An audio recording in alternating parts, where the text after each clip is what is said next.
Does my eyebrow look terrible? The fuck is that?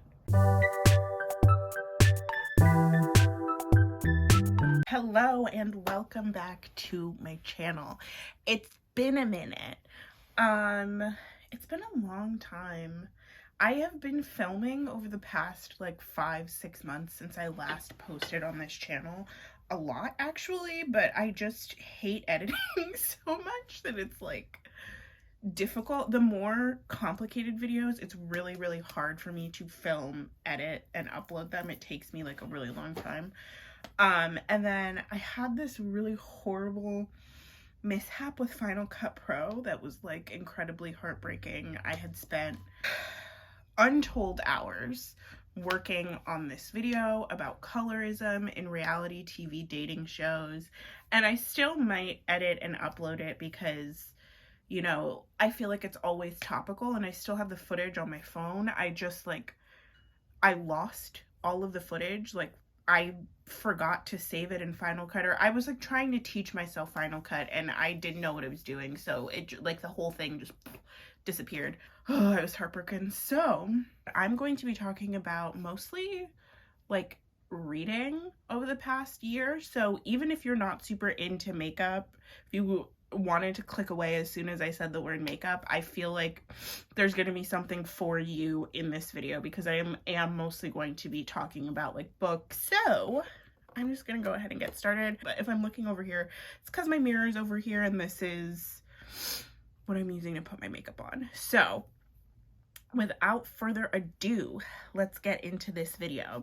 This ColourPop at Forest site, I think I used this in a video once, and I really like it. I really like the color story. Like, I think the color story is beautiful, but I feel like the formula is a little bit hit and miss. I don't love the shimmers in this. What I want from a shimmer eyeshadow is for it to go on my eyelids and make my eyelids look like sparkly candy, and this does not give me that. And the mattes are kind of powdery in a way that I don't really enjoy. I'm literally just pulling out the makeup that I'm gonna put on. So that's what I'm doing right now. I might be out of frame. But yeah, the mattes are kind of powdery in a way that I don't enjoy, but again, like I said, I really like the color story and I think that it's a really pretty palette. I wanted to talk to y'all about my reading year in 2021, my general year in 2021, TBH, because it was some ass. You know, it was one of those years that it's like, I feel very much like, what is that book by Charles Dickens? Is it Great Expectations that starts, it was the best of times, it was the worst of times? Like, that's literally how I feel about 2021. Like, I had great expectations, but it was the best of times and it was the worst of times. Like, there were so many good things that happened over the course of the year and so many positive outcomes. Shit was bad and terrible over the course of the year, but there was like pockets of light and joy throughout the terrible shit, which just like made me happy and made the year worth living. Now, would I live it again? No, I don't think so. Mostly just because there was a lot of stuff that really sucked about it, and the stuff that sucked outweighed the stuff that I found to bring me joy. I had like a kind of mixed year in terms of reading. It ended up being that I was really interested in a lot of books and I was really excited about a lot of books, but I wasn't reading a lot of books. My goal for the year in 2021 was to read 30 books over the course of the year. And I was like, at the beginning of the year when I set that goal, I was like, that's not bad. Like, I feel like I could do that really easily. And I didn't end up making it, and at first I was really bummed about that. I was like really hard on myself and sad. I just put on a lash and brow serum because I have no eyelashes. But yeah, so I had a year where I was like really interested in a lot of books and like really interested in the idea of reading more than I was like doing much reading, if that makes sense. So I was on kind of like a book no buy I've done them several times. So I was on a book no buy in 2018 because I was like, I have too many freaking books. Like, I need to read some of these. I'm not gonna let myself buy any books. And also I had a bunch of work that I had to do for school. So I was like, it doesn't make sense for me to be buying books when I know that I don't have the time to read them, you know?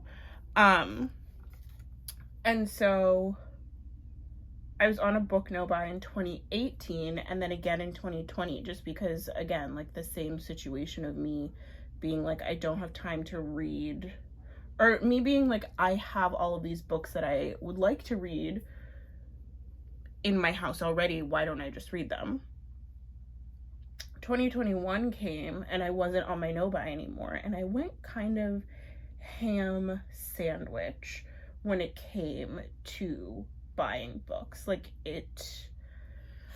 I feel like it filled a hole in my life in a way. Like, it was easy for me to buy books. It was easier for me to justify buying books than it was for me to spend a whole bunch of money buying like clothes or shoes or food even. I was like, oh, well, I have a YouTube channel about books. I should be getting books and reading books and be like informed about the books that are super popular in the zeitgeist, whatever. But it ended up being like a retail therapy in a way that wasn't incredibly helpful. And so I have, like, if you look around my room, there are literally books everywhere. Like, I've completely run out of storage. I've completely run out of places to put them. I have so many books in my room now that I'm just like stacking them up in random places. Okay, again, I'm gonna need to focus on this, so I'm gonna take a little break. This is the NYX Lift and Snatch Precision Brow Tint Pen in black. It literally sounds like I'm living in an airplane hangar. What is happening? Like I said, I have like very full, I'm sorry, I keep saying I need to focus, but then speaking. I have very full brows, but there are parts that are sparse where I just want to be able to like draw hairs in, and so that's what I like this for. Yes. It does, like, if you press too hard, it does look like you literally markered your brows on. So that's the one downside. And mine sometimes, like, leaks product. I don't know how else to describe it. Like, the product will gather up at the, not even at the tip of the pen, but, like, here, kind of. And there'll just be, like, bubbles of black ink on my pen, and then I have to wipe it off with a cotton round or something. So I just try and like press super lightly whenever I use this, just because, like I said, it'll look like I've markered my brows on if I'm not careful. Okay, I'm gonna stop there and like not go too overboard. Okay, I'm gonna call that a day in terms of those brows. But yeah, so basically I felt like 2021 was a really big year for buying books for me as opposed to for reading books. And I wasn't very proud of myself in that respect, just because I was like, ugh. It's like I'm trying to be anti-consumerist and not like just have a bunch of stuff that I don't use, but then at the same time there were so many books that I really wanted to read, and the library near me just closed, just like getting renovated or something, and I was like, I don't want to have to wait. No, literally, what the f is that noise? What is that? Sounds like a spaceship. Like, what is going on? Anyways, I'm gonna try and ignore it, and hopefully you can ignore it too. Yeah, the library near me just shut down because it's getting renovated, and I just was like, oh, this is the Anastasia Beverly Hills Brow Freeze. It's just a clear like brow glue kind of, and I like to use it to define my brow hairs.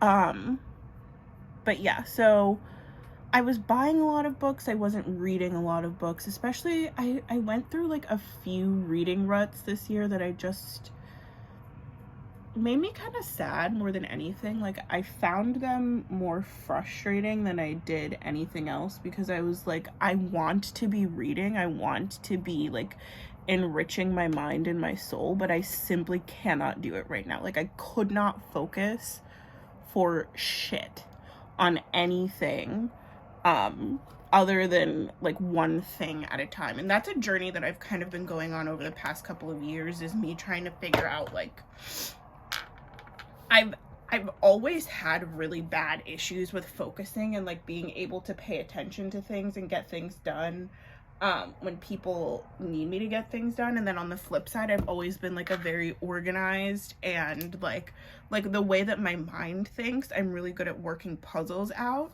But like if it's not something that I am, I guess you could say, like, intrinsically drawn to, or not something that I've like decided myself that I really care about, it's hard for, or that I like care about impressing the person that it's for, it's hard for me to invest myself into the work that is required to make that thing like exist and come alive. And so I've been struggling over the past few years with my issues with focus and not being able to focus on things, and like even if I really, really want to, just being physically incapable of doing something. Oh my god, I'm running out of this. This is a Glossier Perfecting Skin Tint in G4, and it's the only like base product that I feel like matches me really well and also gives me the finish I want, because I don't want to look like I'm wearing makeup.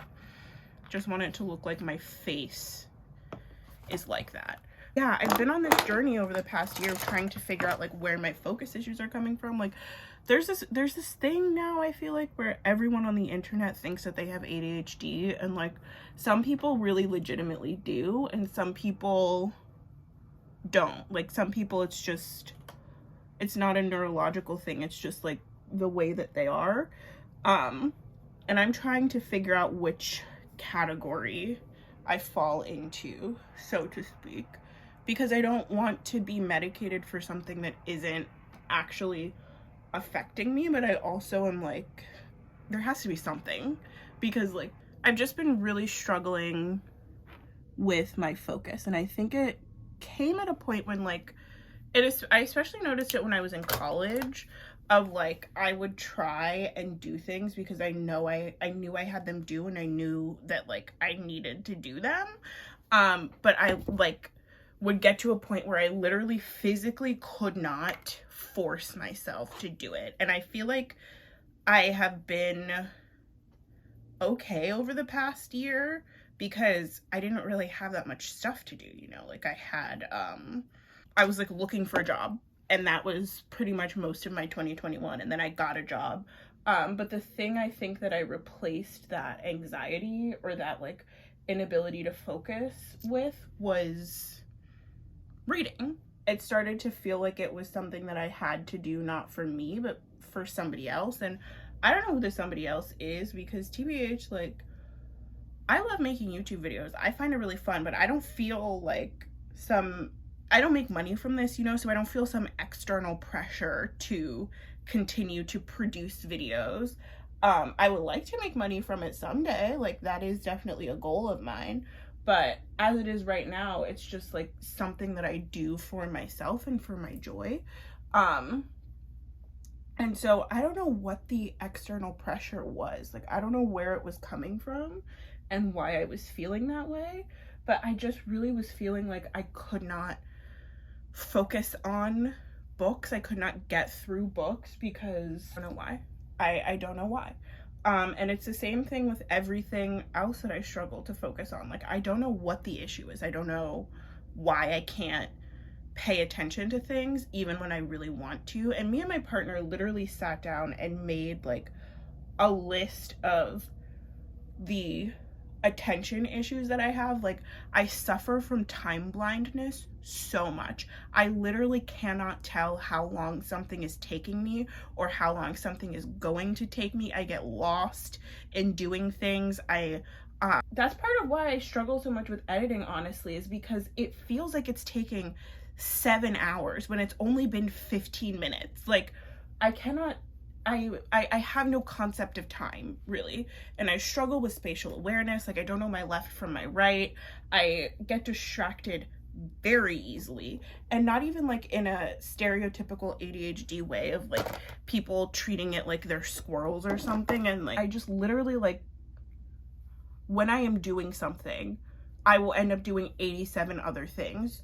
And I don't know if that's because I have ADHD or if it's just because like we live in an age where focus is really a struggle for a lot of people, you know. But the other thing is that like I went to a psychiatrist and tried to get diagnosed, and like I took a test and I passed it.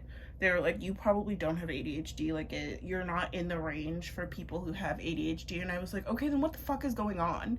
Because I don't know what my issue is. Like, I don't know what the blockage is when it comes to focusing on things and doing things, because I will want to do something so badly, like just really, really want to sit down and work on something.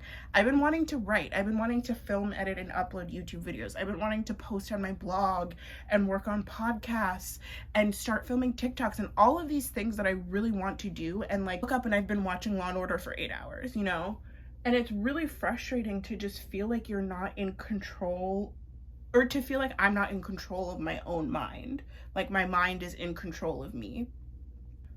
I said this video was going to be about books, and then now it's just about me talking about my feelings. But it's true. Like and the same thing happens with stuff. Like I said earlier, I would walk into the drugstore to get, this happened yesterday. I walked into the drugstore to get, what was it? Conditioner. I was in there to get hair conditioner, and I ended up walking around for like 30 minutes and leaving with 8 different makeup products. I'm not upset that I bought them. Like, I think I'll like them. I think I'll use them and they'll be nice, but like, that's not what I went there for, you know? And it's frustrating to me that I can't like just run an errand or that I can't just like sit down to work on something at my desk and then not end up getting distracted and having to put myself back on track when my timer goes off, you know? And I feel like it's been getting worse over the past few years. Like, it's not getting better, it's only getting worse. And if it's not something diagnosable, then I'm like, what is it and how can I help myself? Like, you know, like if I don't have ADHD, what's going on? It could be like a general executive functioning disorder, and like that's what the issue is. I don't know, but I just like want an answer because I want my life, I want to feel like my life is under my control. And right now I like don't feel that way. I forgot to put concealer on. Do I need to? Maybe I should. Yeah, right now I don't feel that way. I feel very much out of control of my own life. So I say that all to say, I had a really rough reading year this year because I felt like I couldn't focus on the books that I wanted to read. Like it just was a struggle for me. I was wanting to get more into classics and try more like experimental speculative fiction, do some fantasy reading. It just didn't end up happening because I like wasn't reading much of anything really. I mean, I think honestly I was reading more than probably the average person has a chance to, because like everybody's so busy and we're always working and we're always doing a bunch of stuff. So I was reading recreationally more than I probably have in a long time still, but like it wasn't where I wanted it to be, you know? So my goal was to read 30 books this year. I'm finally circling back around to the point of this video, like 45 minutes later. My goal was to read 30 books this year. I ended up reading 20. And 20 isn't bad. Like, mind you, 20 is a good amount of books. It's more books than I've read in a lot of years, especially since I left like middle and high school. Like that's a lot of books for me. But the fact that I was 10 short of my goal, like just 10, I find a little frustrating. And also the fact that like I was trying really hard to read the books that I already had and just could not force myself to be interested in them, and was like way more enticed by and interested in newer books and different books and like buying books. Again, I find it kind of frustrating, and I feel like it circles back to the attention issue that I said that I was having, of like I couldn't pay attention to what was already in front of me. I felt like I needed to go and get something new and shiny and sparkly to pique my interest. That all being said, I think I'm gonna do my eyeshadow next. Yeah, like I said, I want my eyelids to look like jeweled candy, and I feel like this will give me the jeweled candy look. It's like this bronzy cream to powder eyeshadow formula. Oh, I love the color. Oh, that makes me so happy. I did read some bangers this year. I did read some books that I really enjoyed and I thought were really fun. And then I also read some like poopers, you know. I read some books that I was like, I'm really mad that I spent my time reading that. Like, I'm really mad that they got me the way that they did. I think I mostly want to talk about the books that I read towards the end of the year. This year, like 2021, I feel like was the year that it was the year of the romance novel for me. Like, I really only had the attention span to start and finish romance novels. Like, I could not get through anything else. And I think it's because romance novels, like, as much as you want to criticize them, as much as you want to say they're like predictable, whatever, they're reliable. You know, like I know exactly what's going to happen for the most part. It's like going to be a boy meets girl, very rarely a boy meets boy or girl meets girl situation. And they're gonna have some turmoil, but eventually they fall in love and they end up together, and it's like a fun, positive experience for everyone involved. It's just like a nice formula that's simple to follow and didn't require too much of my mental attention. Okay, I might get another one of these because I really like the way that this looks. I gotta see how it wears, but I really like how this looks. It's like shiny and sparkly and glittery, and this to me is like a one and done eyeshadow. Like I said, I really love how this looks on my eyelid right now.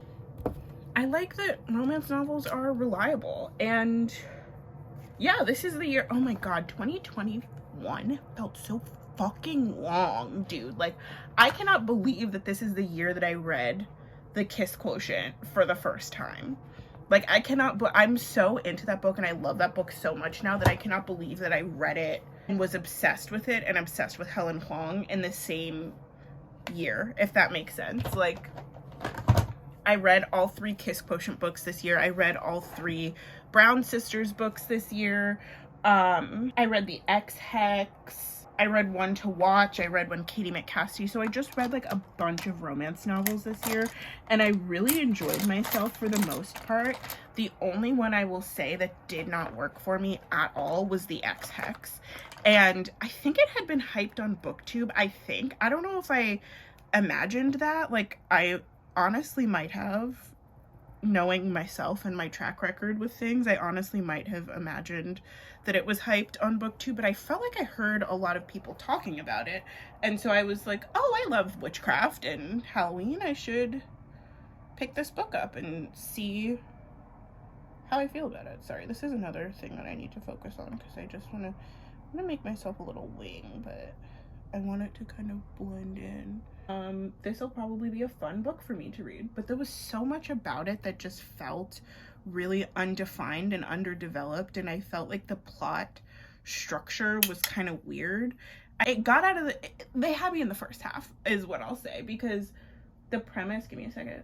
The premise out of the gate seemed very much like interesting. It's about a woman who's a witch in a world where witchcraft is real, and she dates this guy and he breaks her heart, so she puts a hex on him, and it ends up like having not necessarily dire consequences. Like, nobody dies, but it has very dramatic consequences, and almost destroys the town that she lives in and that she loves so much. My issue with the way that the book was like structured and basically just like the plot of it is that it like wasn't clear. I've said this multiple times. I feel like I really enjoyed, and I filmed a vlog where I was talking about this book with my friend Amanda, so whenever I edit and post that vlog footage, you'll hear more about the Ex Hex and like what I did and didn't like about it. But I feel like I wanted to know more about the magic parts of the book, and I cared a lot more about the magic parts of the book than I did about the romance necessarily, which, first of all, that's not great. That's kind of a red flag. Yeah, I feel like it was just really lacking in terms of world building. Like, I didn't care as much about the main characters. I think their names are Vivian and Reese. You see, I can't even fully remember. I didn't care as much as about the main characters and their romance as I did about the witchcraft, and like being really interested in how the witchcraft worked and like what the magic system was in the book. The other problem that I had with it, okay, there were a couple problems. First off, I felt like Vivian's cousin, who appears, I was gonna say, as a secondary protagonist, but not really. She just kind of like shows up at times and then disappears, like she's a convenience doll. I felt like she was like a token, you know how you have like the token black character? It felt like she was like the token queer, because she was bisexual and dating the mayor of the town for nondescript reasons, and then there was like randomly a plot point about how her and the mayor of the town broke up and she was really sad about it. And I was like, I would like to be sad with her too, but I don't know anything about her, like, except that she dates women and men, and everybody else, you know? So that made me kind of, and then the other thing was that the ending of the book felt very forced. It ended up being this like tale. So basically what happens in the story is, again, it's like the story of Vivian and her life in this town that I can't remember the name of, that she really loves, and the guy that she's dating, Reese Penhallow, his great something or other, founded the town, and he was from Wales. He like immigrated to the United States, founded the town, and then the Penhallows moved back to Wales at some point and didn't end up staying in the US, but they founded the town and infused it with their magic. And so that's why Reese has to go back to the town to, I guess, like reinvigorate the magic in the town. But then you find out, like, first of all, there's this weird ghost character that appears who is like a malevolent ghost. Pardon me. Okay, now there's a car horn going off.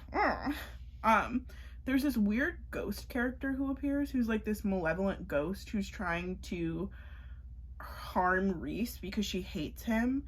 And her purpose in the book isn't really clear until the last like quarter, when she reveals that she hates Reese because his ancestor stole magic from Vivi's ancestor to build the town, and because his ancestor stole the magic from Vivi's ancestor, that's why the curse is going to eventually destroy the entire town. None of that was telegraphed prior to the ghost info dumping this in the book, by the way. Like, there was no indication that Vivi even had ancestors that had been around during the founding of the town. It was just like, all of a sudden, that was a huge plot point in the story. And I was like, okay, I don't know how I feel about this. So then Reese is trying to atone for his ancestors' sins. This is another thing that I bought at the drugstore yesterday. This is the Milani something or other lipstick. I don't know what exactly this is called, but it's in the shade 220 Tied Up, and this is like literally my perfect nude. I hope they never put these out of circulation. It's a little weird that the names of them are like BDSM terms. Like, I have another one that I had bought here called 110 Lustful, and I'm kind of like, why is it sex? Like, is this Urban Decay? What are we doing? But yeah, this is like my perfect nude. I love how it looks. It's so creamy. It's like, I don't even know if it would be classified as a satin finish. I don't know, but it's like so creamy and I love. I love the color. I'm definitely a brown nude bitch.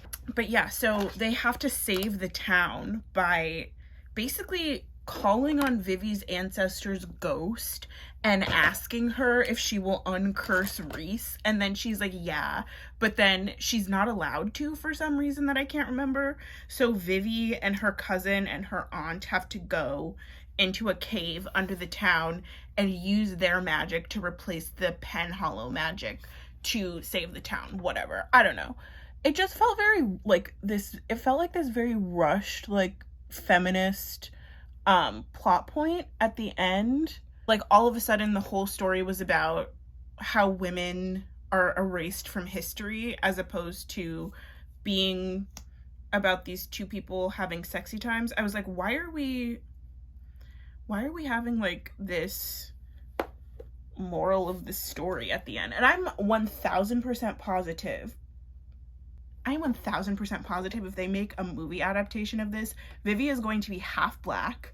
Her parents are dead, so it doesn't matter. They don't have to cast a black person in that role. Vivi's going to be half black, and her ancestor is going to be a black person who was formerly, who was enslaved by one of Reese's ancestors. And it's going to be about how black women are written out of history. I will bet you anything that will be the plot of the book. And don't say she can't be half black because her character is blonde, because I know plenty of half black girls who are naturally blonde. So, but yeah, it just like, it suddenly felt like there was this huge moral at the end of the story. And I was like, this, first of all, this isn't what I came for. And second of all, this feels very like phoned in as opposed to feeling organic. So I ended up not really liking that book at the end. Oh my God, I'm fully covering my face. Again, they had me in the first half. Like, I thought the witchcraft element of it was really fun, and I liked the voices of the characters. Like, I liked the way that Vivi was written, and I even liked the way that Reese was written, but there were too many loose ends that were untied. Like, Reese hates his dad, and his dad seems evil, and he, like, appears at some point in Vivi's town to yell at her about how she cursed his son, and then everybody's mad at him, or everybody like doesn't trust him, and then he just disappears for the rest of the book.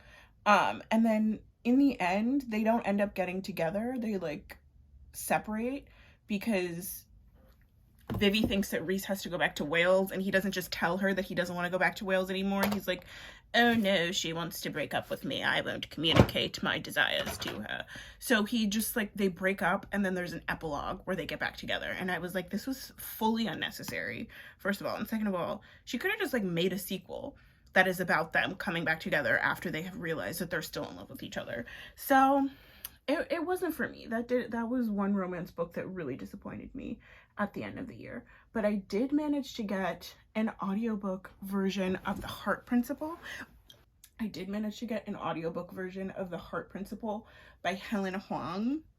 So this year I read The Kiss Quotient, The Bride Test, and then I got a version of The Heart Principle from the library because I really wanted to read it and I really wanted to buy it, but I had put myself on like a no buy towards the end of the year. So I checked it out on my library app and I really, really enjoyed it. I thought it was such a good book. I loved getting to hear Kwan's story and also getting to know Anna. Her sisters, like her whole family is just, that is not a word that I can say on YouTube. Oh my God. Her whole family is just CUNTs. They fucking sucked. Except her mom. Her mom was kind of cool. The thing about that book, though, that I didn't know was going to happen is that it ended up being a story about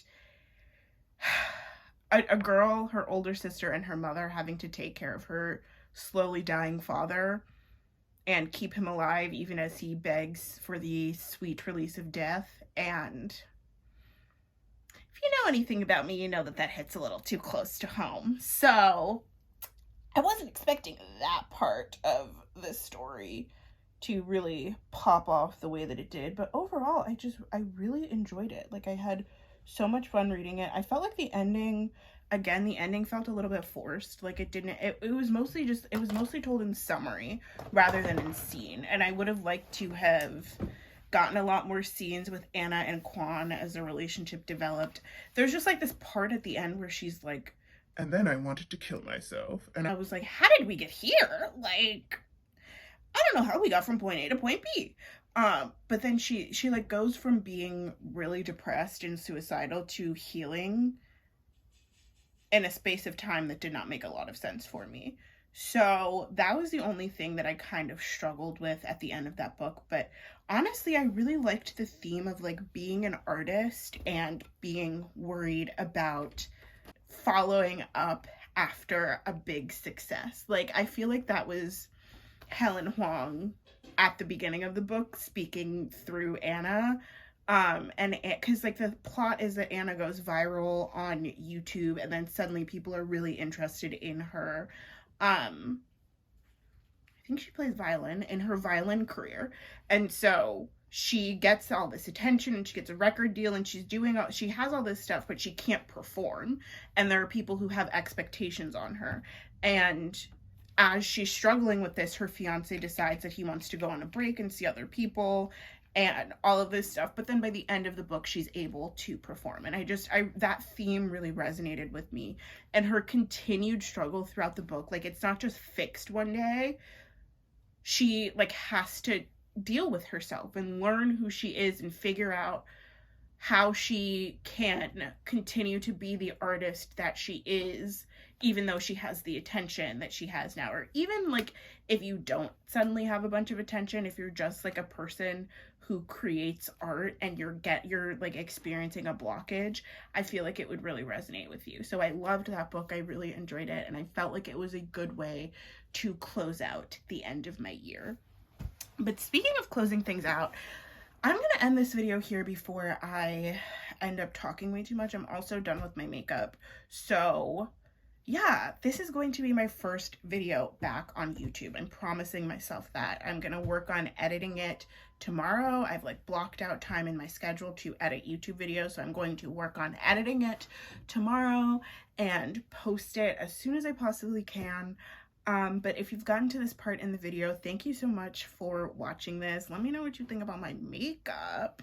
I don't even know if you can see it anymore. Like, the lighting has changed completely, I'm sure. But yeah, let me know what you think about my makeup. And again, thank you so much for watching my channel. I have a lot of really big plans for more commentary videos, more book videos, more TV and movie videos. I just heard that Degrassi is getting, I just heard that Degrassi is getting rebooted by HBO Max, and I will be taking as many chances as I can this year to whore myself out so that I can end up in the writing room, on screen, as an extra, playing a teacher, like whatever they want me to do. I will work craft services. I don't care. I'll move to Toronto. So you'll be getting more fun content about me and the things that I love very, very soon. But yeah, thank you so much for being on this journey with me. And I am excited for what's to come in the future. See you later.